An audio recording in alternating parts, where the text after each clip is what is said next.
Okay, on this, what day of June? Fourth day of June. It's actually gloomy in Los Angeles. We're about to hear a speech, a persuasive speech from Edgar, who's managing attention, communicating respect non-verbally, finding friendly eyes near the front and the center. Say your name, feel the love. Start your speech. What's up, everybody? I'm Edgar. Hi, Edgar. Start off with a quote. When the going gets tough, take a nap. That quote is by me. It was like a mix of like an old quote, but I ain't quote this on myself. So, from that, today I will persuade you to take more daily naps. And I feel like this is significant because naps allow us to be more productive throughout the day, and it's like a little refresher, a recharge of battery. And two reasons why we should take more naps is because, one, there's medical benefits to it, and two, there's what's kind of sort of medical benefits, but it's more of like a emotional, like mental benefits to it. So for the first, talk about the medical benefits on this side. In August 2010, there was a study done called NAPS, Cognition and Sleep, I think.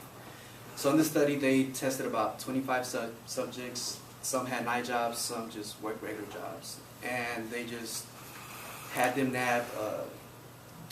They had two experiments, one before lunch and then one like late afternoon. So the people that took nap before lunch, their alertness sort of went up higher, but they still kind of felt sleepy. But for the people that took afternoon naps, which are like ideal, like that's the ones that they want you to take, people's alertness went higher, their memory was better, and they were no longer sleepy. And during the night, they were also able to sleep better. And that was pretty simple. All right. Second reason is for the emotional and the mental benefits. So for this one, I'll talk about my personal experience. So I picked up a night job about 8 months ago, and aside from that, I was going full-time to school, and I have a job on the weekends, so I have two jobs. So all that going, so I started sleeping less, about usually get around 4 hours a day, around there. 5 was a good day. So when I first started, about the first month and a half, everything was good. I felt like I was on top of the world. I was making money, handling school, everything was going good. Then from like the third month to about the 6th month, I crashed. Like I'll fall asleep in class. I'll take, like my notes would be like all sloppy. I could barely understand them. I'll feel like I'll be walking around campus like all gloomy for no reason. It was just bad. Then I decided, I looked some things up, like what should I do? Like energy drinks didn't work. I'll crash even harder later on. What else did I do? I tried to do like exercise, like stretches, like in between classes. That shit didn't work. It was like no help. So I was like, let's see what else I can do. So I found naps. So I commute, so I can't go back to like my dorm or like my apartment. So my ideal napping place was my car. So I decided to like give myself a nice little comfortable pillow, nice little blanket, bring it to my car every day. So in between classes, I'll go back, take nice like little, probably like 30-minute nap every now and then. Sometimes like I'll oversleep and like sleep for an hour. But for the most part, whenever I take my nap and I'll go back to class, I'll usually be like more on top of my stuff. Like my notes will be good. I started feeling better. Like I'll go to class happy. Like it was all good. So in summary, naps help me. Like they help me become less sleepy. Like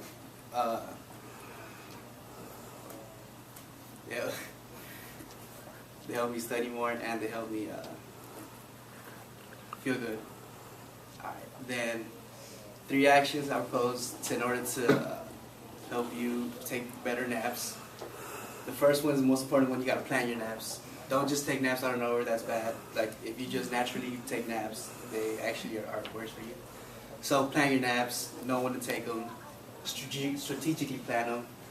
and they'll benefit you. Second, which I kind of found was, I talked to a couple of my friends because I told them about napping, so they told me that this kind of works. Like they usually work out their nap, and that usually leads them to like, take good naps, and they're able to wake up and still do stuff.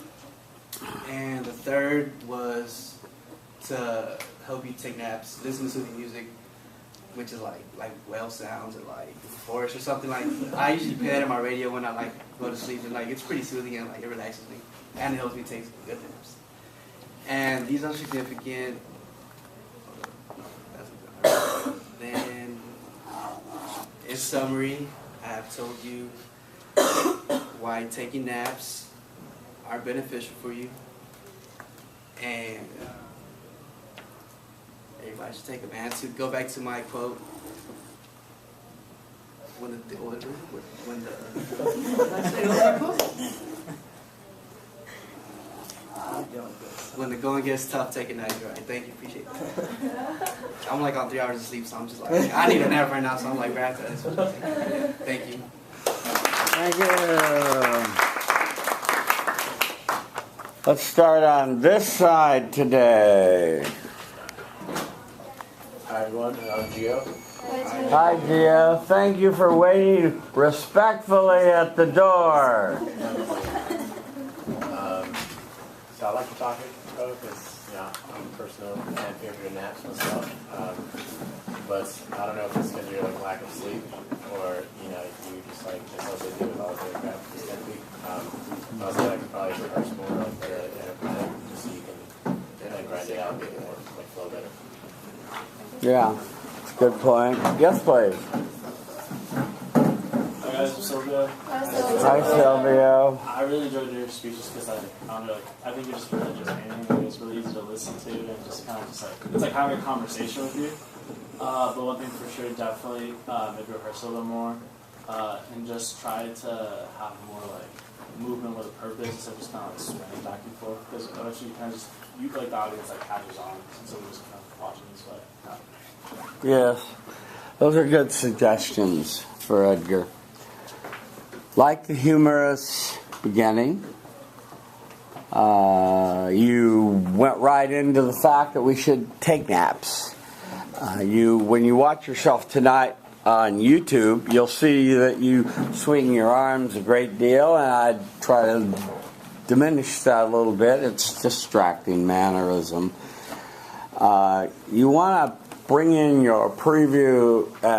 Going to give you 2 reasons, 3 actions, and benefits you'll get if you follow my proposals. See?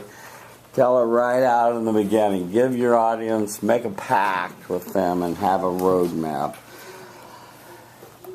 You talked about your research about, and that was good, that naps, they've scientifically found that people perform better when they have short naps, and so you had a basis for what common wisdom is known for many centuries of a siesta or a nap or just a short break, a meditation break, 20 minutes twice a day is very healthy thing to do. Your second support was your personal story where you went through your taking on too much, really, and energy drinks, and then you finally evolved into sleeping in your car with a pillow. If you have an iPhone, they have an alarm on them. So that was pretty good support for that. Your concrete actions for your audience were pretty good. I wish you had spent a little bit more time and stressed the benefits to your audience that they will get from taking a nap. Summary, conclusion, and your tie back got a little funky, but you finally got to it and it was fine. Your canais were to stop swaying, to move 3 times purposefully, and to make sure to last a good amount of time. How'd it go? What was the time? 5:33. 5:33. How'd it go? I'm still swaying a lot. Yeah. your solution to that is going to be you tell the person you practice with, a live person, that you don't want to sway, and let them do this for you and tell you you're swaying so you become aware. Or take up Tai Chi so you become aware of what your body's doing. I don't think you're so aware of what your body's doing while you're speaking. This gives you a mind-body, a heightened awareness of your mind-body connection. Overall, you did a nice job. Thank you.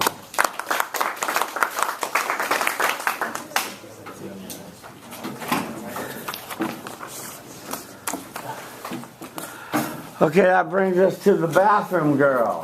That's me.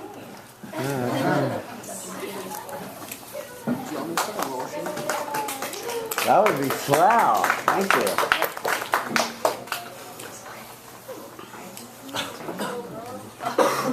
Oh my goodness. And then this is my personal commitment. Mm-hmm. Self-evaluation.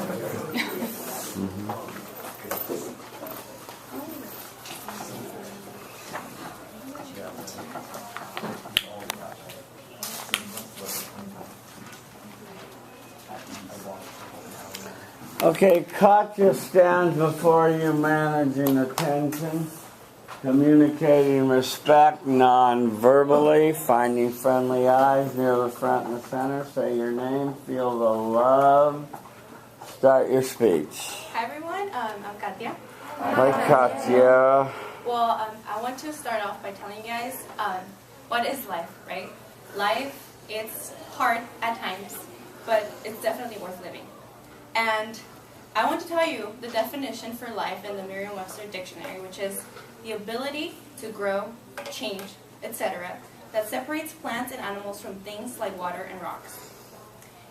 My purpose for telling you the definition is because, nowadays abortion is a big thing, and many people don't believe that babies in the womb are actually human beings, and which is what I'm going to talk to you about you guys today. I want to persuade you that life truly begins at the moment of conception. And I want you to do this by seeing the humanity and seeing the babies as individuals rather than as a whole. Because many people just think of the human race. But what about each individual in that human race? It's a different mind, different heart, different feelings. So the National Right of Life Organization posted in 2013 some very sad information. It's been 40 years since the legalization of abortion, and during that time, 40 million babies have been aborted. That's like, it's about 1.2 million babies aborted each year, and that's about a tenth of the population in California. So just think about it. It makes me really sad thinking about the fact that those children will not get a chance to live again. They're done. They go to nothingness. Why? Because it's one sperm, one egg, and that's it. That's one opportunity. So my first reason to why you guys should see the problem with abortion is because many babies' lives are in peril. When I was a little girl, my support starts with when I was a little girl. I used to close my eyes and think about not being born. I don't know if you guys ever did that, or I'm the only weird one here that has ever done it. And I was a little girl, obviously, I grew scared because what did I go to? I started thinking of nothingness, of not having my family, of not having pets, of not being happy, of not being able to do the things that I do today. So I was saddened when I grew up and learned about abortion. I was saddened by it. I came up across a picture on the pro-life Facebook page, and it was of an eagle's nest. And I don't know if you guys are aware that bald eagles are protected by law. You can't even break an egg because you're fined up to $5,000, which is a lot. But it's ironic that babies' lives are not protected by law, even though it's, in my opinion, it's murder. So I was reading through the comments, and then I read a man's comment about it, and he said, obviously, that bald eagles have to be protected because they're endangered. But human beings, they're overpopulated. I personally felt offended by that. I don't know how you guys feel by it. I felt offended because he was dehumanizing babies. He was saying that the babies are the same, like we don't need any more people. But he wasn't thinking about each person, each individual having their own mind, their own mentality. So the second reason why I want you guys to consider the perils of abortion is because of basic scientific facts. Many pro-choice people choose the saying that it's a woman's body. She can do whatever she pleases with it. And I totally believe that. We are all entitled to do whatever we want with our bodies. However, my support for this is that DNA is different in every single person. Women think it's their body, but it's actually a different type of DNA inside their womb. Or, I don't know if you guys have taken any, but it's just basic scientific fact. It's a different baby. And the UCSB Science Line in 2015, it's a website. You guys can check it out, just like that. It was posted that even identical twins, even though they do have mostly identical DNA, they do have some variations. And so, I don't know, it just saddened me to know that people just don't think about it. I mean, women, yeah, it's inside their body, the baby's inside their body, but it's different DNA. It's common sense to think that it's a different individual. And aborting it is killing a different individual, not giving them the life that they deserve. So I want to propose to you 3 actions that you can do to follow into my proposal, which the first one is research. There is a website, nrlc.djcweb.net, which is the National Right to Life, and it gives you more information. Get informed about unborn babies. Get informed about abortion. If you have any concerns, there's a lot of information for you.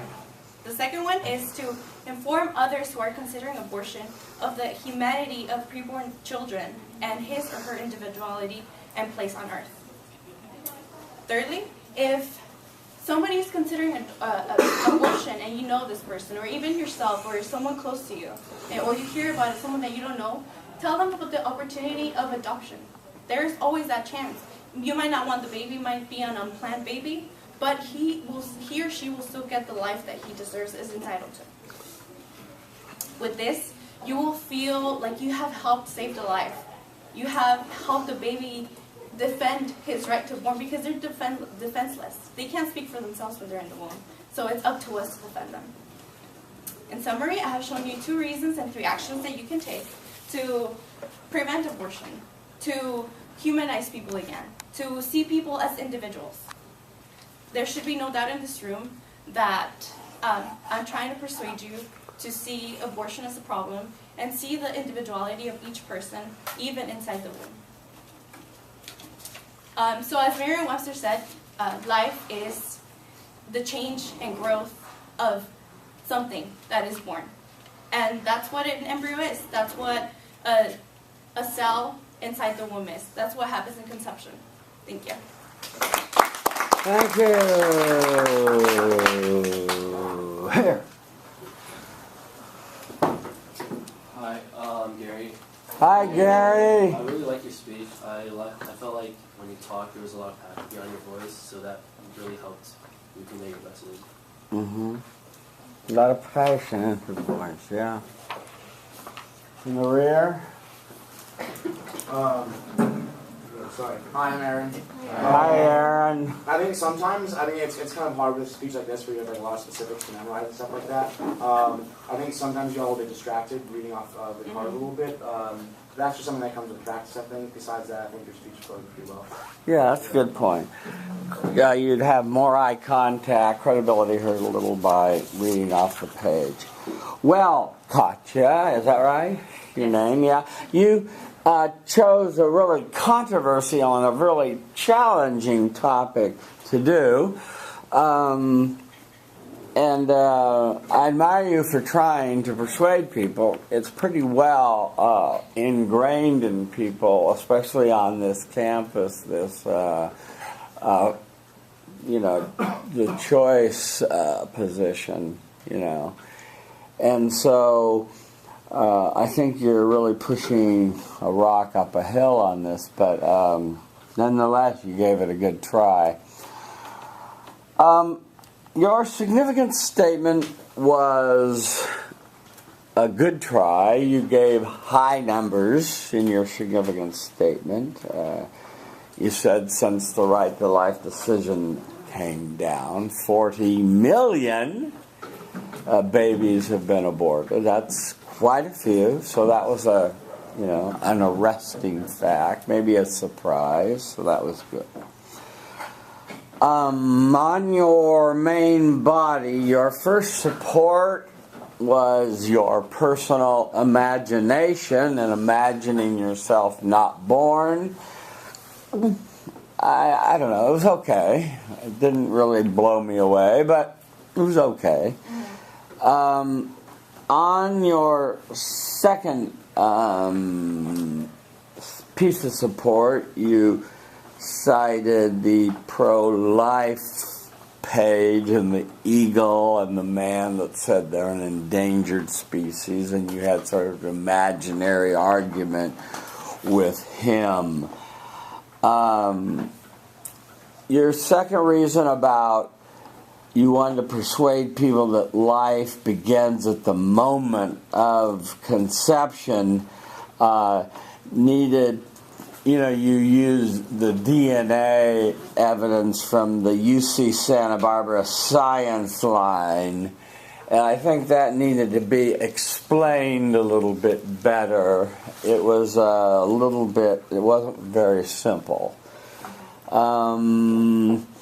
Your concrete actions were good if people were going to be persuaded to do this. I'll share a personal story about this. I co-wrote a movie about a debate team and I was given the assignment the debate team had to debate abortion.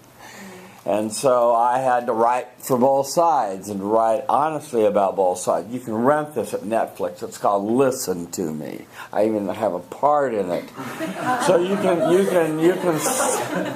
can see how I handle it. If you rent it, I'll earn a quarter royalty.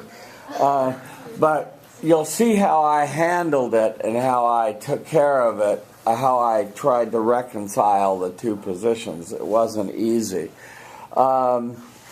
But I think that you gave good actions for people that were already halfway there, that weren't already persuaded, and that's sort of my problem with it. The benefits, you'll save a baby's life, assuming that you believe that, life begins at conception.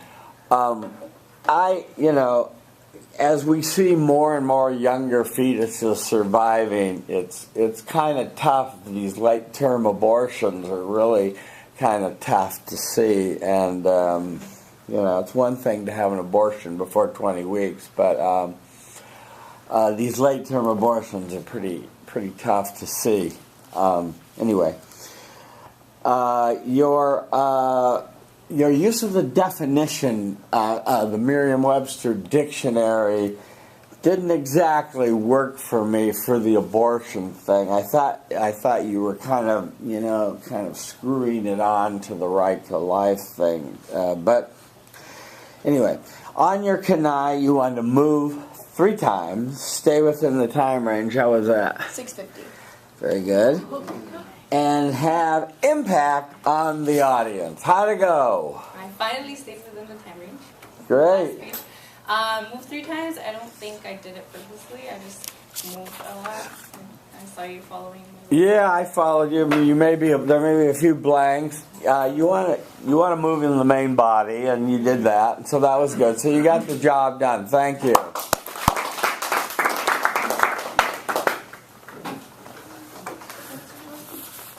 Everyone sign the roll sheet?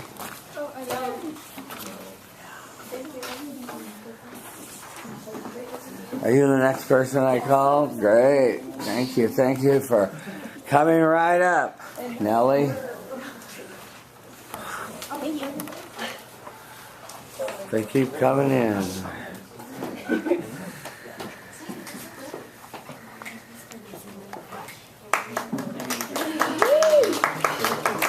She stands before you managing attention. They're talking, communicating respect non-verbally, finding friendly eyes near the front and the center. Say your name, feel the love. Start your speech. Hi guys, my name is Nellie. Hi, Nellie. Not all heroes wear capes.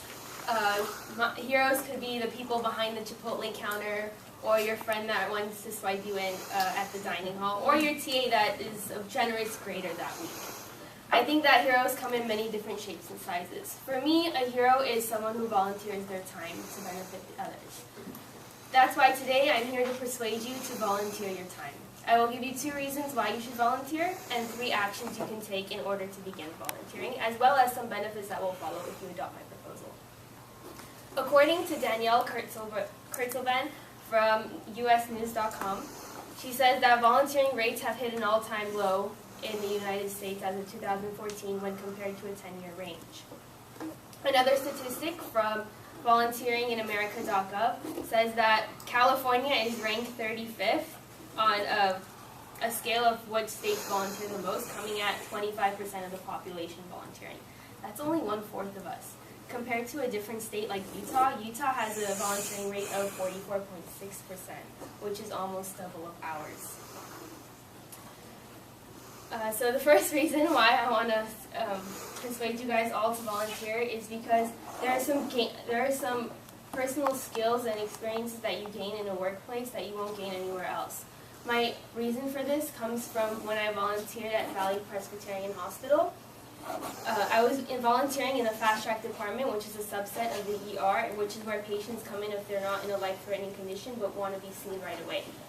There was one day when we were 1 nurse short, we were training a new clerk, and there was a flood of patients coming in, and everyone was crazy.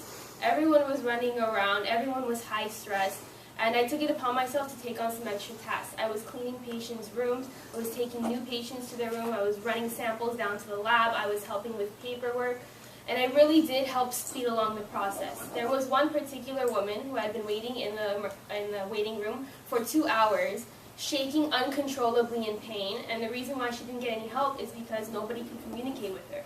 Her native language was Armenian, and there was no one in any of the departments nearby that could speak Armenian besides me. So by stepping in and acting as a translator for this woman, I helped her get the care that she needed. So the second reason why I want to convince you guys all to volunteer is because it helps you realize what you want to do in your life. When you get such close exposure to a field that you're interested in, it really makes you see that this is what you want to do later on. My example from this comes from another personal story I had from volunteering in the emergency department at a different hospital. There was a patient who came in and he had a cut on the side of his leg. He worked in construction, and as he was using a power tool, he was cutting into a piece of cement and it got cut on his sock. So as he was cutting onto the cement, pieces of gravel were getting pushed into his wound. So when he came into the emergency room, I was fortunate enough to be with the doctor in the room, and I watched him numb up the patient and take tweezers and pick out these little pieces of gravel from his legs, and he cut so far down that he hit bone. So these different layers of tissue and tendons and muscles and bone, it was the most amazing thing I've seen to this day. But as the doctor was deciding whether to put sutures or staple this patient up, he looked down at the wound, he looked over at the patient, and then he looked over at me. And he looked back at the patient and he said, "Do you mind if my intern just staples one of these? Like, she's been following me all day and she hasn't seen anything interesting." And I looked at the doctor, I was like, "Are you sure you want me to do this?" Like, he goes, "Yeah, it's no big deal." So he handed me the staple gun and he directed me to staple one of the sutures on his leg. So that's hands down one of the best things that has ever happened to me.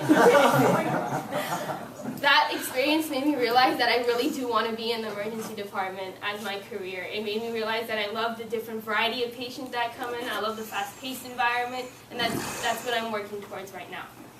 So the 3 actions you can take to begin volunteering yourself is 1, go to the UCLA Career Center. There, they can set you up with job volunteering opportunities and internships within the UCLA community and with a particular radius. The second thing that you can do is you can get involved in student organizations. Those provide a great way for you to volunteer in an organization, help set up events, or take a leadership role.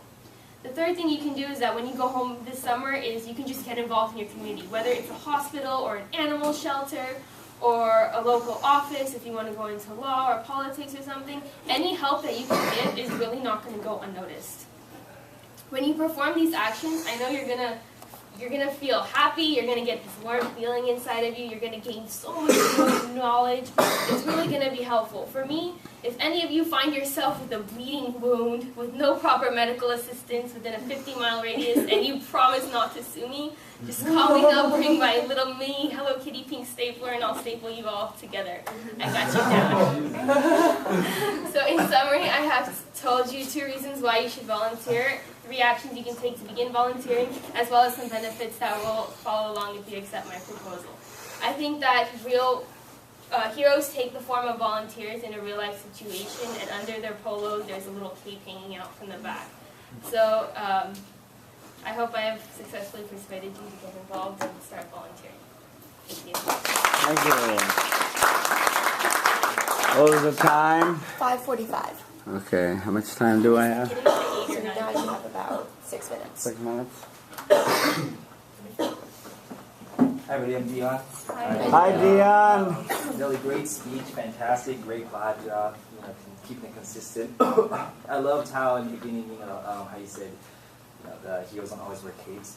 I thought that was a great way to capture our attention. Although I do think, Chipotle workers are truly my hero. But, it was a great hook. Kept me captivated throughout the whole speech, and I do applaud you for that. Okay, thank you. Improvement? I'm Becky. Hi, Becky. Yeah, I really liked your speech too. I really enjoyed the stories. They're very graphic. I think just when you're moving with a little bit of more purpose, because I saw that you sort of tried, but then there's sort of like a sliding motion versus like actually walking. Okay, more purposeful movement.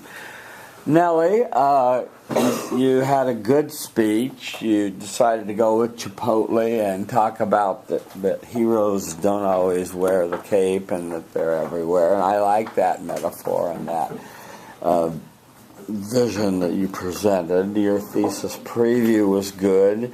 You chose to present all your research, shall we say, in your significance statement, and where you set the need for volunteering, and you shamed us in California. It doesn't surprise me. The self-indulgent state doesn't volunteer very much compared to the rest of the country. So that was good and compelling evidence. On your main body, you chose to use 2 personal stories to support your persuasive claims, and you gave good examples at Valley Presbyterian that helped you with your career, and you felt useful in acting as a translator for this poor Armenian woman that was in pain. And secondly, you got to staple somebody up, which was an unexpected, wonderful storytelling, vivid. I was starting to squirm a little because I don't like blood and all that stuff, and you really brought it out to me, and so that was good storytelling. It was so vivid, so that was well done. Your actions were excellent. They were specific. You mentioned the UCLA Career Center, so you didn't just say go to some career center. You mentioned a specific one, and you talked about volunteering when you get back home, wherever that might be, and that was good. And your benefits paragraph was good, and you used humor with your Hello Kitty stapler, which I liked. Your tie back to your heroes wear capes was well done. Your canais were to talk slower, give my audience a time to react to what I say, and have a calmer presence. How'd it go? How's my time? You have 3 minutes. 3 minutes, yeah. I didn't slow down while talking. I think that's the biggest thing I have to work on overall. I'm not quite sure if I gave you guys enough time to laugh at what I was saying. Yeah. I know that's one of my biggest issues too. Like I just skipped over everything I say and don't give you guys enough time to react. And the third one, I came less prepared than I normally have, so I think that may have translated in a bit of nervousness. Yeah, and 5:45 you had some space to, chill. And if you set timers of where you want to be along the way, then you can slow down and get it done. But I liked the speech. I thought it was well done. Thank you.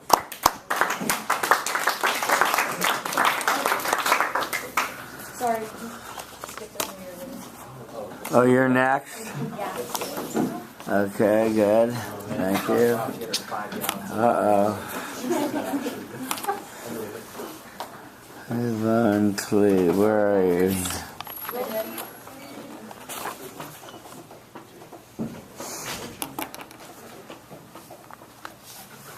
Where would you like me to stand? Just there. A little bit that way, yeah. Thank you. Is it dated? Yeah.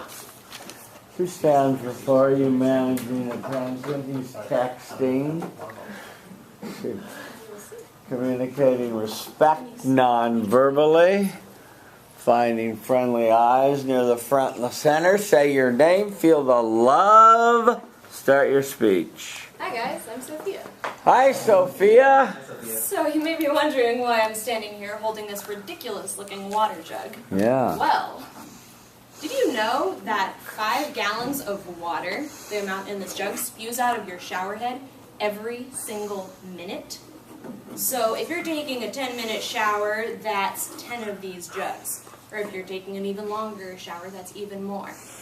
So today I am here to persuade you that water conservation is really important and that you should take showers in 5 minutes or less.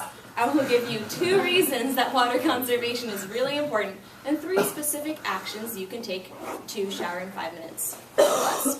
I will also give you some benefits that you will receive if you do adopt these actions. Now this topic is important to all of you because I hope you all shower, and we're obviously in California where there is a drought, so it is very applicable to each of you. The first reason that water conservation is really important is that a lot of the world's population lives without access to the abundant water that we have here in the U.S. So, according to the United Nations Development Goals Report published in 2012, 783 million people in the world live without access to clean, safe drinking water that's affordable and nearby. That's 11% of the world's population. So I feel personally passionate about this issue because I grew up in a country where water was scarce. 5 years before I was born, my parents moved to the poor country of Albania, which I've told you guys about before, and there was no hot water, and there's only cold water running from the taps a few hours of the day. So my mom tells me how she would take 2 big plastic Coca-Cola bottles, you know the big ones? And she'd empty those out and then fill those with water and put it on the roof to warm up during the day. And then she would take those 2 bottles and that would be all the water she could use to shower with. So 2 liters in each bottle together, that's 4 liters, which in American standards, that's 1 gallon. 1 gallon of water for an entire shower for 1 person. That jug is 5 gallons. And a lot of us are showering with 100 gallons, 50 gallons, and we're complaining about trying to cut it down to 25 gallons, yet my mom could shower with 1 gallon, and did so quite successfully for many years. So the second reason that water conservation is really important is that we're all in California, there is an extreme drought. According to ABC News, in an article and video published May 31st, 2015, so very recently, Governor Jerry Brown has issued the California drought as a state of emergency, and he's issued mandatory water cuts by 25% across the state. These mandatory water cuts went into effect this past Monday, so it's very recent, very applicable to all of you guys. I feel empathetic to people in California whose lives have been changed for the worse because of the drought.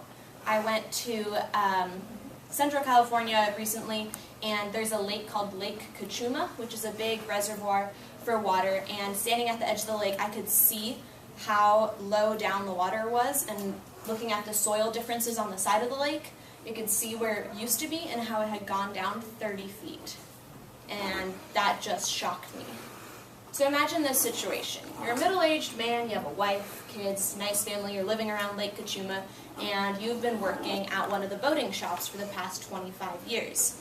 And you have your great business going, and then the drought hits in 2010 and keeps getting worse. 2011, 2012, 13, 14, 15, you have no tourists left, you have no business, you're losing a ton of money, you have to close down your shop, and you're losing so much money that you have no choice but to pack up all your stuff and maybe move to a city, try to start over, and find a new job because your old job and livelihood is not profitable.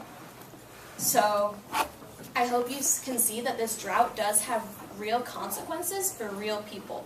And taking that into consideration and the fact that water is scarce around the world, I hope that you'll be more inclined to adopt these 3 specific actions I will now tell you about. So the first action you can take to shower in 5 minutes or less is to buy one of those cute little timers. They're like a plastic hourglass with a suction cup, and you put it on the tile in your shower, and you flip it over when you start showering, and you try to race against the time.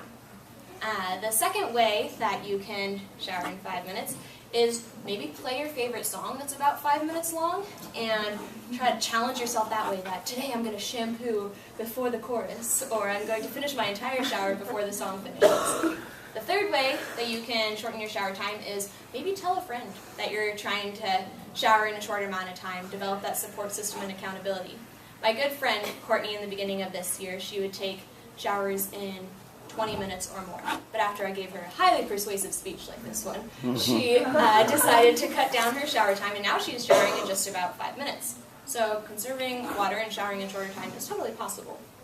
So if you do adopt these specific actions, then you'll have some benefits. You will feel a sense of accomplishment and pride that you achieved a goal. You'll also have more time on your hands because you're spending less time in the shower, and you will feel like you're doing your part to alleviate the California drought. So, in summary, I have told you 2 reasons that conserving water is really important, and 3 specific actions you can take to shorten your shower times. There should be no doubt in this room that water is a big issue, and we definitely need to do our part in shortening our shower times to save water. So, just like in the beginning, when I was telling you how much water is in here, I hope that when we have our 1-year reunion of this class, you guys will remember this water jug and tell me lots of success stories of shortening your shower times. Thank you. Thank you.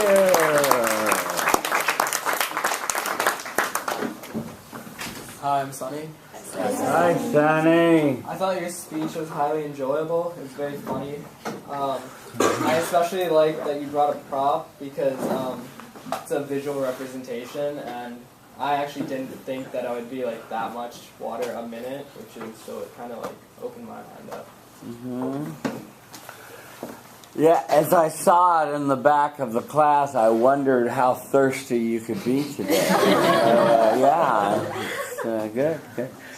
Yes, please.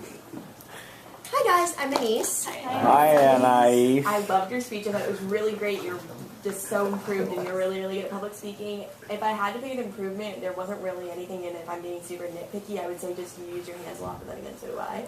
But just like maybe more so just having it to your side instead of going like this every once in a while. But you did an awesome job. Thank you. Yeah. Okay, well, you chose a great topic that's timely, so I like that. Let me get your head back in the picture. Visual aid, wonderful, unexpected, a surprise, tied back to it. We'll never forget you brought in a sparkless water jug or whatever. So that was good, and you incorporated it into the shower, vivid language that you used, and so that was excellent. You had a good SIG statement, and you talked about, first you used statistics from how bad it is in the world. So you gave us a global context. I dare say you didn't have a solution for the worlds in your actions, but maybe we contribute a little to that by cutting down in California and just becoming more water aware. I like the fact that you combine your statistics with then an immediate story of being a missionary in Albania and telling about how your mother put liter water bottles on the roof and showered on a liter a day, and that's pretty good. In the Navy, they make you just get wet, soap up, rinse, and that's your shower. So they figured out how to conserve water on ships, and that's mandatory. On your second reason, you quoted ABC News in a very recent publication, and you said that June 1st, Governor Brown declared a state of emergency, so you're very up to date with your statistics, which I like. And then you went into the story of Santa Barbara and poor Lake Cachuma, which is empty, and you talked about the poor man that had a boating concession and, his business is gone. And, sadly, Santa Barbara has long flirted. They've had these droughts before, and they've flirted with desalinization, and then just when they're about to open the desal plant, there's a big rain, and they go, oh, hell with it. But now maybe we'll get serious about desal, especially since natural gas is so cheap now. We can actually get some water from the ocean. So on your concrete actions, I thought they were good. And I liked your story about your friend Courtney, who would take 20-minute showers. That's pretty good, huh? Yeah, boy. And your benefits were good that you suggested to your audience, so I think they were all persuasive. I like the idea that people are going to have a one-year reunion of this class, and that we're all going to talk about the preservation of how much water we preserve. On your canage, you wanted to use the visual aid effectively without it being awkward or clumsy. Pause for surprising statistics. Keep tone of voice understandable instead of condescending. How'd it go? On the visual aid, I was worried I was going to trip over it if I was going to put too close. So I think that went well. Yeah. On the tone of voice, I think it was good. I was worried if I was going to rush too much, it'd sound too condescending. What was the time? 6:25. Okay. My second goal was what? Pause for surprising statistics. I tried to slow down for the statistics, and I don't know if I did that or not, but I tried. Yeah. And what about communicating the emotions you felt for the topic? I did not think of emotions at all, so I don't know if I didn't do so intentionally. If there were any emotions communicated, that just happened. But. Okay. So just a reminder of doing the success checklist before every speech and thinking, what emotions can I communicate in here? And I got a little emotionally involved with the poor man losing his job. And there are good emotional stories of towns that have gone dry. And, it has happened now that they turn the water on and nothing comes out, up in Northern California. So, this could get bad. So you did a nice job, Sophia. Thank you.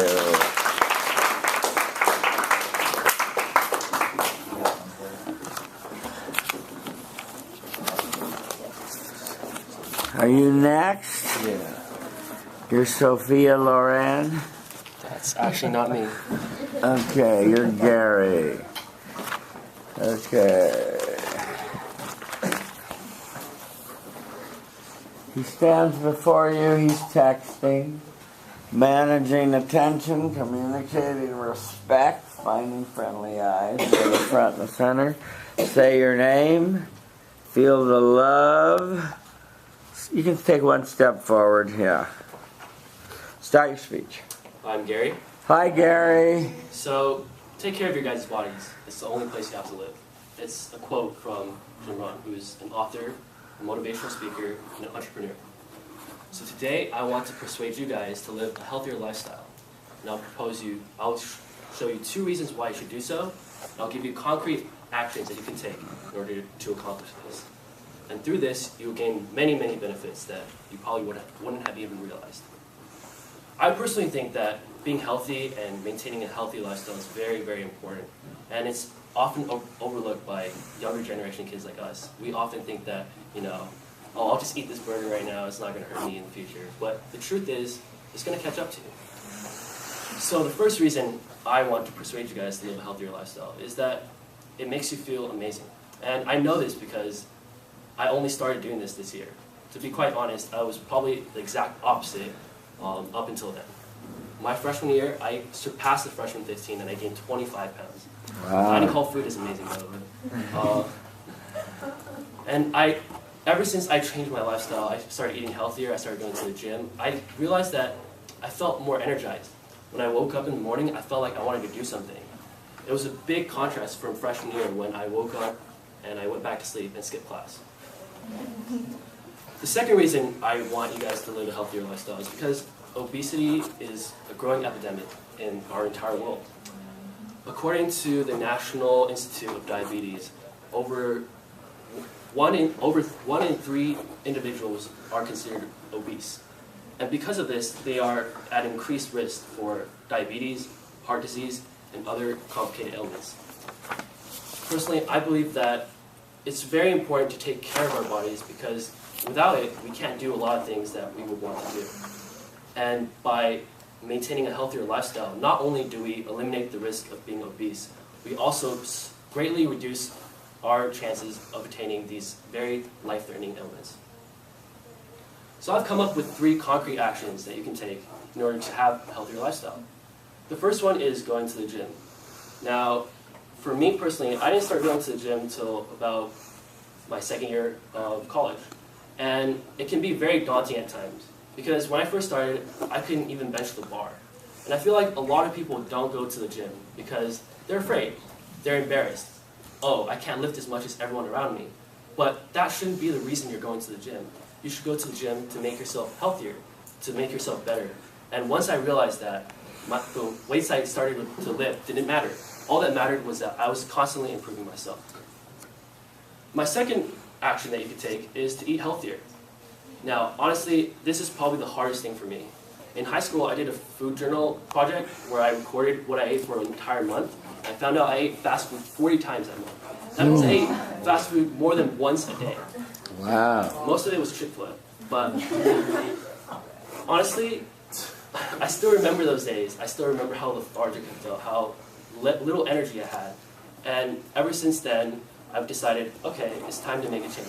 When I go to Ackerman, I don't go to Panda anymore, I go to Greenhouse. And to be quite honest, it's made me feel so much better about myself and also made me feel better physically. The last action that I propose you guys to take is keep track of what you eat and how much you lift. It's something that I learned from taking a class called 5-Sci-5. Pretty much what I did was I kept track of what I ate, how much calories I was intaking, as well as my exercise. And not only does it show you how much you've grown, because it's one thing to feel good. It's another thing to look back and see all the things you've accomplished. At times it gets very discouraging to continue the lifestyle. It's very discouraging to continue to do this because it's easier not to. But looking back at what you have accomplished reinforces the idea that you can actually do this. Lastly, the benefits, as I said before, are amazing. The benefits are not just physical, but they're mental. I become more sociable, I become a better student, I become more energized in my everyday just because I'm living a healthier lifestyle. And to be honest, it's just amazing. So in summary, I've told you 2 reasons why you should live a healthier lifestyle, 3 actions you can take, and the benefits of doing so. And there should be no doubt in this room that you should start living a healthier lifestyle from this point on. I believe that oftentimes we think that, if we break our phone, we could get a new one. If we lose our wallet, we could find a new one. But our bodies, we only have one of those. And we should take care of it as much as possible because they're the only place we can live in. Thank you. Time. 5 minutes. Okay. Hi. Hi, I'm Chen Yi. Hi, Chen Ying. Gary, I really like speech. I can feel that your core message is very simple, so I'm very easy to follow. Also, I can feel passion about living a healthy lifestyle. And I like your actions because it's very concrete and practical. So I think you really did a good job. Thank you. Improvement. Hi, I'm John. Hi, John. I also really liked your speech. I found the part where you ate 40 times at the fast food places in a month to be really unexpected. I didn't think that was possible. You had to live there, right? Yeah, it reminded me of the documentary. It's called Super Size Me. Yeah. And as for an improvement, maybe make more meaningful movies. I noticed that you kind of like sidestepped a little bit, but I really liked it. Yeah. Make your movement left, right, back to center more meaningful. So you started with this motivational speaker, Jim Rohn, and you said take care of your body. It's the only place you have to live, and you tied back to that. You had a simple message to take care of your body, and you had a good SIG statement related to the young people that think they're going to be thin and young and healthy and happy forever. And nothing will change, right? Okay. On your main body, you chose first to tell a personal story. That instead of the freshman 15, you gained the freshman 50 or 25 or something. And that caused you to shudder when you looked in the mirror, and you decided to do something about it, and so you started to eat better and went to the gym and changed your lifestyle. And that was a good story and compelling story. I would have liked to have had kind of a moral to the story of, if I can do it, you can do it too. Because remember, this isn't so much a personal commitment, but a persuasive speech. So remember, you're trying to get, this kid that rides a skateboard every day to change too. Okay, the second reason I want you to be healthy, and here you cited some evidence, but you didn't give the date. And remember, the date gives it credibility. So help yourself build your own credibility by giving the date of your evidence. And yes, it was kind of the scare kind of evidence, we call it, that bad things happen when people are overweight, and that was fine. On your concrete actions, they were good. You threw in here that you held a journal and went to fast food 40 times, and that was in a month, and that was a shocking and surprising statistic, unexpected use the sticky vernacular, so that was good. And when you got to the benefits, when you watch yourself tonight on YouTube, you're going to see that you talk to the benefits that you said, I felt better and I felt better mentally, instead of saying you will feel better and you'll feel great and you will lose weight. And you kind of lost sight of your persuasive function. So your summary, your conclusion, and your tie back were all fine. I didn't get a bibliography at the end, I don't think. No. You said your kanais were to move purposefully, to make eye contact with the whole audience, and to speak slower. How'd it go? I don't think I did any of those things. Yeah. Well, because you had 2 full minutes that you could have used. I So practiced. I usually went overtime. So you went over 7, huh? I definitely spoke really fast. So you were worried, huh? So you cut it down to 5, huh? Yeah. Okay. What about eye contact? I feel like at the beginning I did look at everyone, but then at the end I sort of started looking at you. Okay. And the purposeful movement should have been left, right, and back to center is a better. And if you practice it that way, it'll come that way in real life, in real performance, when you stand and deliver. Okay, you did a good job. Thank you.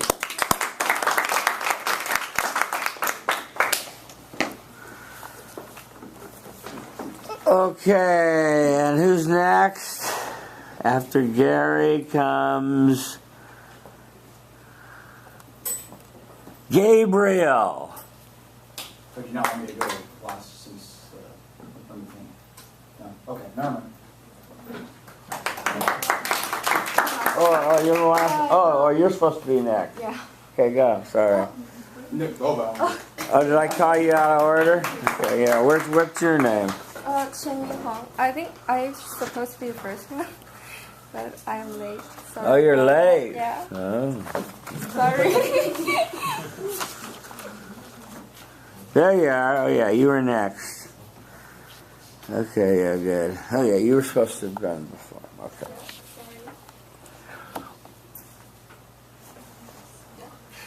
Hi everyone, my name is Chen Ying. Hi, Chen Ying. So the school year is coming to the end and we are ready to welcome new room. Imagine that you just open a new channel on YouTube and you upload it and some introductory videos of UCLA to welcome those new students. You expected those grateful comments, but when you open it, the first one writes, "The blogger is so disgusting and I would love to go to USC." And the second one writes, "I know this blogger has cheated on his ex-girlfriend for many times," which is not true at all. So what's going on here is cyberbullying. It refers to online communication which seeks to intimidate, control, or humiliate the people. So today I'm here to persuade you to help stop cyberbullying. I will present you 2 reasons and actions and benefits that will follow if you adopt my proposal. Stop cyberbullying is important for everyone because most of us use social media to connect with the world nowadays. But cyberbullying will hinder the online socialization and destabilize the order of cyber communication. So the first reason I want you to help stop cyberbullying is its popularity is beyond your imagination, especially among teenagers and college students. According to the statistics of Cyberbullying Research Center in May 2015, about 35% of teenagers have been cyberbullied in their lifetime, which is about 1/3 of our class could have been cyberbullied. What's more surprising is, according to a survey of National Center for Educational Statistics in 2013, only about 28% of teenagers have gone through those traditional kind of bullying. This means actually cyberbullying happens more frequently than the traditional kind of bullying, but it hasn't caught much attention. So cyberbullying, this tragedy of cyberbullying happens in many colleges in America a lot. Tyler Clementine, who was a student in Rutgers University, committed suicide because of public online humiliation. He was secretly webcammed by his roommate while being intimate with another man. When his roommate uploaded this video to Twitter, he was overwhelmed by criticism, and he couldn't bear such humiliation and chose to end his life. This seems to be an extreme case, but it reminds us that as college students, actually we are not so far away from cyberbullying. And I feel urgent about this issue because it's so common that every one of us can be potential victims if we don't react to it. So the second reason that I want you to help stop cyberbullying is aftermath is devastating, not only for the victims but also for their family and friends. My best friend in high school, Eugenia, actually went through such kind of cyberbullying when she ran for election in student union in Hong Kong University. So because of her background of growing up in mainland China, many netizens convicted her as a political spy. Every time I log on Facebook, I could see so many people harass, assaulted, humiliated her with the dirty words you could ever imagine. Also, some crazy people even posted some of her sexy photos she modeled for a school magazine in high school to label her as a whore. What's more terrible is Eugenia was not the only victim of such public humiliation. So for many former classmates, including me, received those threatening messages. Actually, what makes me suffer most is I actually so worried about her. Every time I lost contact with her, I was afraid that she couldn't bear such pressure and chose to end her life. So what exactly is the feeling of being cyberbullied? It's like you, along with those intimate people around you, standing alone in a battlefield.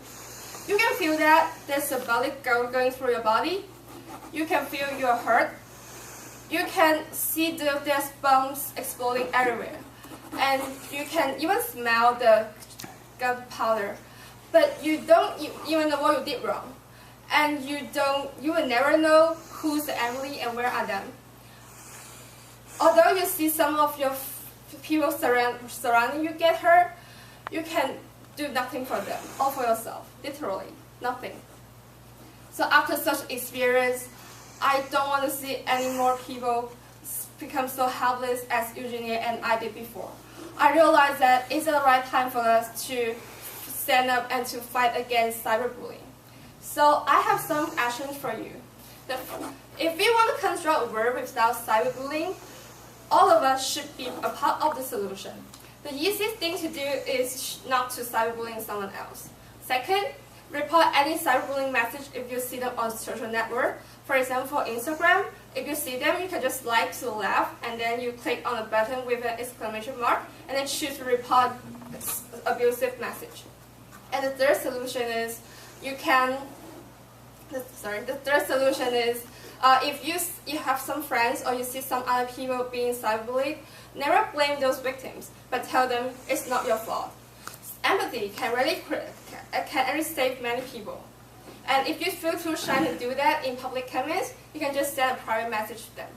So in summary, I have told you two reasons and 3 actions, and its benefits come along if you adopt my proposal. There should be no doubt in this room that you should really help stop cyberbullying.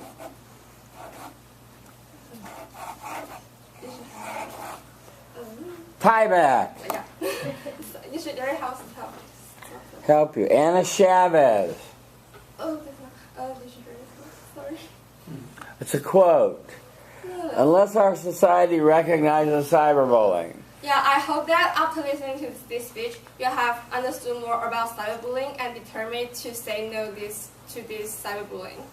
I promise that if we can act together to eliminate such online culture of humiliation, next time when you upload any videos to YouTube, you will never see those malicious comments again. Thank you. Thank you. What was the time? 6:50. 6:50. Perfect. Where are we? Somewhere over here. Let's go here. Hi, I'm Sophia. Hi, Sophia. I like your speech. I like that you chose something that was personal to you and not really talked about as much. I mean, at the beginning we talked about more. So I like that your statistics were telling us that cyberbullying actually is fairly common. And I thought you had great examples and it was well structured. Thank you, Sophia. Yes, please. Hi, I'm Hazy. Hi, Hazy. I really like your speech too. I think you gave like a lot of like personal examples as well as like good sources. I would say for improvement, I do this too, so I understand. But like you seem a little bit nervous when talking and like a little bit out of breath. But I think it just comes with like more practice, so it will become better. And yeah, that's great. Okay, thank you, Hazy. Yeah, you're a little out of breath. I would say overarching, it has improved a great deal, but still work on your pronunciation and diction. Slow down so it's clear. Edit some stuff out so you can slow down, because you were almost up to 7 minutes. So that was good. Let's talk about the content of your speech. You talked about, you started with an introduction, which was kind of interesting. You talked about being on YouTube and USC, and then you finally segued into somebody being cyberbullied. And so that was okay, and we finally got to what your topic was going to be about. And you had a thesis preview, and that was fine. You had a good significant statement, about 71%, so that was fine. On your first reason is that you said, according to statistics, that more people are cyberbullied than they're actually bullied in person, and so that was, good. And eye-opening and kind of surprising, really. And you told the very sad and emotional story of Tyler Clementi, who was having gay sex with his friend for the first time, and his evil roommate filmed it and then put it up online, and then he went and jumped off the George Washington Bridge. Very sad story. I hope his roommate jumps off the George Washington Bridge. What a nasty thing to do, But it was a good story, very vividly told. Your second reason was you talked about how harmful it is to family and friends, and you told about your friend Eugenia, who ran for office, and in the political realm now people are using the internet to bully candidates and to bring up their past and to show nude and naked and revealing or risque pictures of them, and to call them whores and other things, right? And this is unfortunate, but this is happening more and more as we get into this new realm. And you told a very vivid story about how worried you were about her, and that was pretty good. On your concrete action, you said, the basic simple thing is, don't cyberbully anybody else. And I can't imagine anybody in here doing it, but who knows? I don't know. I don't know who a cyberbully is. I don't know what their profile might be. Then you said report it. And then if you see it happening to a friend, be supportive. I wish you had been a little bit longer on the benefits that will come to when you perform the action. See? I know. It was a lot to remember. And you were running out of time. Your summary, your conclusion, and then you got a little bungled up on your tie back. Your canais were to speak slowly, to act, move purposefully, and don't sound out of breath. How much time? You have a minute. Minute. How did that go? So for the first one, I definitely speak very fast because I'm running out of time. Yeah. But because I have so many things to say, so I'm going to rush myself. So next time I will pick out those irrelevant things and try to focus on those core message. And the second one, what's the second one? Move purposefully. I feel like I improved a lot from last time, because I remember last time I moved this way a lot. Yeah. But this time I feel I do better. And the third one is don't get out of breath. Right? Don't sound breathless. Yeah, because I feel like this relates to I speak so fast, so sometimes I just get out of breath. Yeah. So for improvement, I feel like I should slow down and slow down and slow down. Yeah. Okay. You did a nice job on a good topic. remember to do I'm running out of time, but do the checklist of success on yourself, especially emotions and especially the credibility and keeping the message simple. Thank you.